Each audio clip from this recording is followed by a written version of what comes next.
మనతో పాటు ఫార్మాసిటీ సంబంధించిన బాధితులు ఉన్నారు. మాట్లాడదాం అసలు ప్రభుత్వం ఏం చెప్తా ఉంది, భూములు ఎందుకు మీకు ఇవ్వలేకుండా గురి చేస్తా ఉంది, ఎందుకు మీ ఫ్యూచర్ లేకుండా చేస్తుందని చెప్పేసి పూర్తి విషయాలు మాట్లాడదాం. ఇప్పుడే చెప్పండి, చాలా రోజులుగా మీరు పోరాటాలు చేస్తూ వస్తా ఉన్నారు, కనీసం ప్రభుత్వం దానిపైన చర్చ కూడా చేయట్లేదు, వాళ్ళ పని వాళ్ళు సాఫీగా చేస్తూ వెళ్తున్న పరిస్థితి, ఏం చెప్పాలి? ఏం చెప్తాను సార్, మేము జీవనాధారాన్ని జీవితమే కోల్పోతున్న పరిస్థితి ఉంది. ఇంతకు ముందు ఫార్మాసిటీ అని చెప్పి ఫార్మాసిటీ కోసం వేల ఎకరాలు తీసుకున్నారు.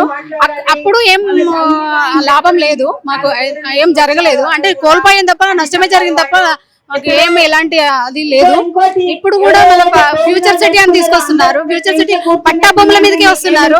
మేము అంటే అక్కడ ఉన్న ప్రజలు ఏం చేసుకొని బతకాలి, ఆ జీవనాధారాన్ని కోల్పోతున్నారు. ప్లస్ ఊర్లో పోయే పరిస్థితి ఉంది.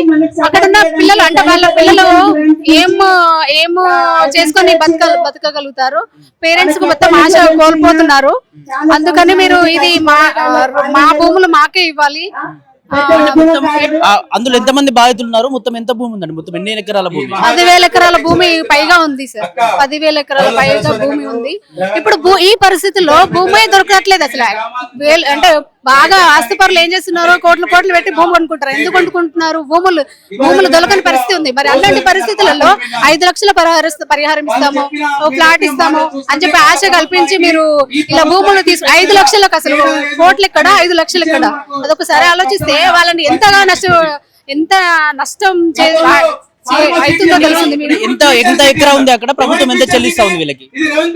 అదే ఎకరాకి 5 lakhs, 5 lakhs. ఇంతకుముందు 5 lakhs ఇచ్చారు, ఇప్పుడు 8 లక్షలు అంటున్నారు. అట్లా చాలా నష్టం జరుగుతుంది. మొత్తం జీవితమే కోల్పోయే పరిస్థితి ఉంది సార్. అక్కడ రోడ్లు, ఆ ఫ్యూచర్ సిటీ వల్ల ఎవరికి లాభము?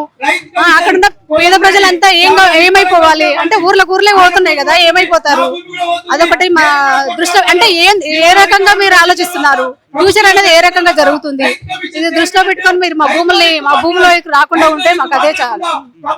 అధికారులు కావచ్చు, కాంగ్రెస్ పార్టీ నాయకులు మాట్లాడే ప్రయత్నం జరిగిందా? మీరు వాళ్ళు ఏం చెప్తా ఉన్నారు?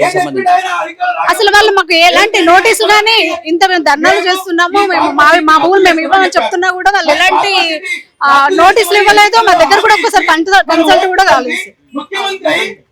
మరి ప్రభుత్వం ఏమో మొండిపడుతూ పోతా ఉంది, మరి మీకేమో భూములు కావాలని చెప్పేసి పోరాటం చేస్తా ఉన్నారు.